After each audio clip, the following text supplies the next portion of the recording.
मध्य प्रदेश पंचायत चुनाव को लेकर सुप्रीम कोर्ट में सुनवाई हुई, जिसमें सुप्रीम कोर्ट ने एमपी सरकार से ओबीसी आरक्षण संबंधित डेटा मांगा है, जिस पर सरकार ने 25 मई तक डेटा तैयार होने की बात कहकर थोड़े समय की मांग की। 2 साल से 23,000 पंचायत सीटें खाली होने पर सुप्रीम कोर्ट ने हैरानी जताई और यह भी संकेत दिए कि अगर ओबीसी आरक्षण संबंधी डेटा तैयार नहीं होगा तो महाराष्ट्र के आधार पर ही चुनाव होंगे। अब मामले में कल दोपहर को 2 बजे सुप्रीम कोर्ट फिर से सुनवाई करेगा। आपको यह भी बता दें कि मध्य प्रदेश में आखिरी बार पंचायत चुनाव 2014 में हुए थे, फिर उसके बाद 2019 में चुनाव होने थे, लेकिन कोविड की वजह से नहीं हो पाए। उसके बाद पूरा मामला आरक्षण, रोटेशन और परिसीमन में अटक गया और अब जो अटकलें हैं वो तेज हो रही थी, लेकिन अब सुप्रीम कोर्ट ने डेटा मांग लिया है। ओबीसी वर्ग को लेकर सुप्रीम कोर्ट में पंचायत चुनाव के मामले पर सुनवाई हुई। कल दोपहर को 2 बजे दोबारा से सुप्रीम कोर्ट हालांकि सुनवाई करेगा, लेकिन सुप्रीम कोर्ट ने सरकार से ओबीसी आरक्षण संबंधित डेटा मांगा है। कहा है कि सरकार ने इस पर 25 मई तक डेटा तैयार हो जाएगा। 2 साल से 23 जो सीटें खाली हैं उसको लेकर सुप्रीम कोर्ट ने हैरानी भी जताई है और कहा है कि अगर ओबीसी आरक्षण संबंधी डेटा तैयार नहीं होता है तो फिर महाराष्ट्र के आधार पर ही मध्य प्रदेश में भी चुनाव करवाए जाएंगे। दरअसल 2 साल से 23,000 पंचायत की सीटें खाली हैं और इसी को लेकर सुप्रीम कोर्ट ने हैरानी जताई और सरकार से ओबीसी आरक्षण संबंधी डेटा मांगा है। अब इस पूरे मामले में कल दोपहर को 2 बजे सुप्रीम कोर्ट फिर से सुनवाई करेगा। मध्य प्रदेश में आखिरी बार पंचायत चुनाव साल 2014 में हुए थे, उसके बाद 2019 में चुनाव होने थे, लेकिन कोविड की वजह से नहीं हो पाए और उसके बाद लगातार ये जो पूरा मामला है आरक्षण, रोटेशन और परिसीमन के बीच अटकता चला गया और यही वजह है कि अभी तक पंचायत चुनाव नहीं हो पाए हैं।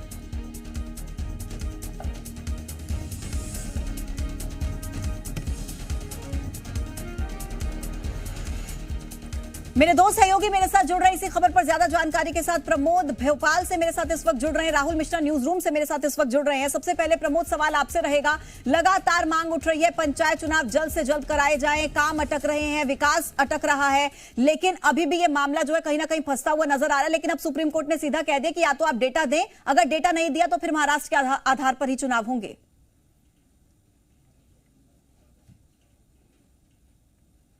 हैरानी जता दी, कह दिया कि 2 साल से प्रदेश की 23,000 से ज्यादा पंचायतें खाली हैं, बिना जनप्रतिनिधि के कैसे काम चल रहा है। सुप्रीम कोर्ट ने ये तक देखिए कह दिया और महत्वपूर्ण भी हो जाता है कि बिना जनप्रतिनिधियों के कैसे काम, क्योंकि जिनको आपने फिर से जो दायित्व दिया गया है संचालन का, वो क्या एलिजिबल है, ये तमाम बड़े सवाल खड़े हो रहे हैं। याचिकाकर्ता ने मांग की थी कि जल्द से जल्द मध्य प्रदेश में पंचायत चुनाव होने चाहिए, लेकिन सरकार लगातार देखिए जो ओबीसी का जो डाटा है उसकी बात लगातार कहती रही है कि हम आर्थिक और सामाजिक आधार पर ओबीसी का डाटा रखेंगे। और अब आज जो सुप्रीम कोर्ट में सुनवाई हुई है उसमें भी समय मांगा गया है एमपी की तरफ से और 25 तारीख तक ये समय मांगा गया है। लेकिन महत्वपूर्ण ये हो जाता है कि सुप्रीम कोर्ट ने कहा है कि जल्द से जल्द आप डाटा दीजिए ओबीसी का, और आप नहीं दे पाते हैं तो महाराष्ट्र के आधार पर पंचायत चुनाव कराए जाएंगे। मैं वापस आपके पास लौट रही हूं और जानकारी आपसे लेंगे। राहुल मिश्रा भी न्यूज रूम से हमारे साथ मौजूद है।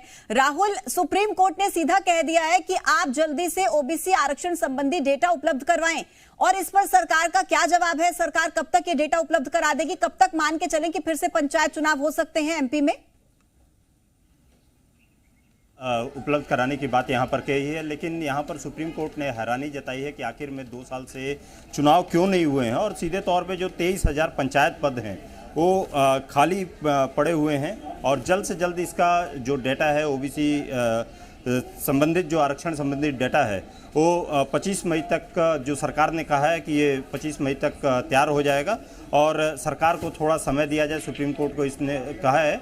और उसके बाद कहा है कि जल्द से जल्द ये डेटा उपलब्ध कराया जाएगा, जिस पे सुप्रीम कोर्ट ने हैरानी जताने के साथ ही ये बात पूछी कि आखिर में 2 साल से जो 23,000 पंचायत के पद हैं वो खाली पड़े हुए हैं और इसको जल्द से जल्द इसको उपलब्ध कराया जाए। कल सरकार ने अपनी तरफ से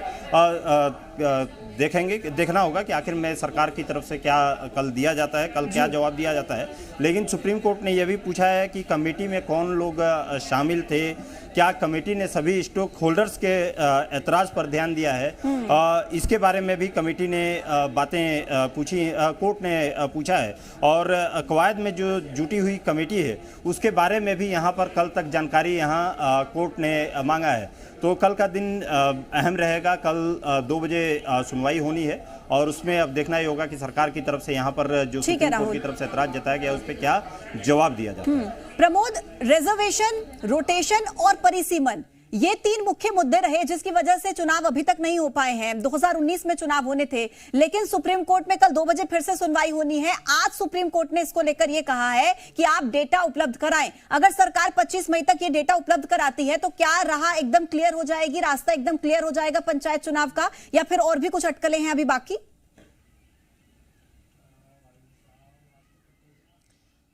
देखिए, पंचायत चुनाव होना चाहिए, ये संवैधानिक आधार पर भी कई बार जो बड़े संविधान के जानकार हैं वो ये बात कह चुके हैं।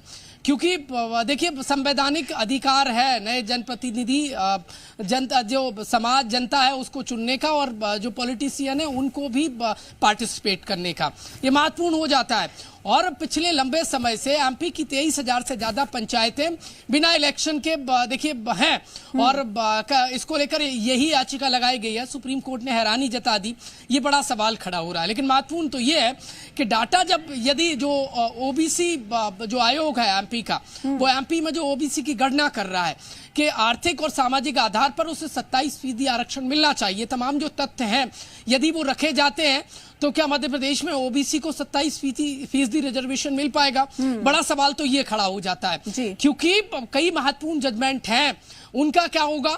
और बड़ा सवाल ये है, क्या यदि आंकड़े रखे जाते हैं तो क्या सुप्रीम कोर्ट की तरफ से आदेशित किया जाएगा कि जल्द से जल्द मध्य प्रदेश में पंचायत चुनाव हो जाना चाहिए? क्योंकि देखिए, संवैधानिक आधार पर तो रास्ता साफ नजर आ रहा है कि जैसे ही सरकार ये आंकड़े रखेगी ओबीसी के, वैसे ही तत्काल जो देखिए संविधान के जानकार हैं वो ये कह रहे हैं कि हाई कोर्ट की, सुप्रीम कोर्ट की तरफ से आदेश आ जाएगा कि पंचायत चुनाव होना चाहिए। वो इस लिहाज से भी महत्वपूर्ण हो जाते हैं, कई विकास कार्य हैं उसमें देखिए ये इलेक्शन का ना होना एक प्रकार से अवरोध उत्पन्न कर रहा है।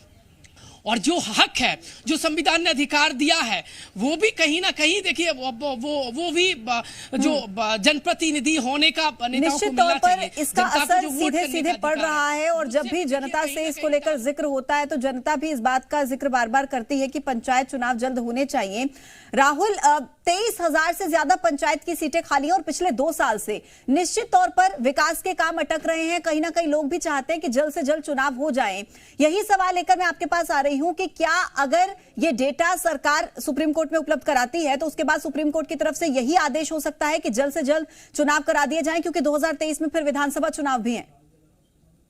सरकार की तरफ से जैसे ही डेटा उपलब्ध कराया जाएगा और डाटा उपलब्ध कराने के तुरंत बाद ही यहाँ पर चुनाव की जो प्रक्रिया है वो चुनाव की प्रक्रिया यहाँ पर स्टार्ट हो जाएगी। और यही कारण है कि यहाँ पर सीधे तौर पे यदि देखा जाए तो सुप्रीम कोर्ट ने हैरानी जताई है कि आखिर में 2 साल से ये पद 23,000 पद यहाँ पर पंचायत चुनाव के पद जो हैं आखिर में क्यों खाली पड़े हुए हैं, और इतने जो पद हैं ये आखिर में खाली कैसे पड़े हुए हैं, इसको लेकर के हैरानी जताई है। और ये सुप्रीम कोर्ट ने सीधे तौर पे ये भी कहा है कि जल्द से जल्द इसका डाटा को यहाँ पर उपलब्ध कराया जाए। यदि डाटा नहीं उपलब्ध कराती है तो जो महाराष्ट्र का चुनाव जिस तरीके से हुआ था उसी के तर्ज पर यहाँ पर फिर यहाँ चुनाव कराया जा सकता है। ठीक है राहुल, मतलब क्लियर है कि कल 2 बजे सुप्रीम कोर्ट में एक बार फिर से सुनवाई होगी। रास्ता क्लियर करना है, पंचायत चुनाव जल्द से जल्द कब हो, क्योंकि सरकार को डेटा उपलब्ध करवाना है। 25 मई तक का समय सरकार ने मांगा है। बहुत शुक्रिया राहुल आपका, और प्रमोद आपका भी बहुत शुक्रिया अपडेट्स हम तक पहुंचाने के लिए।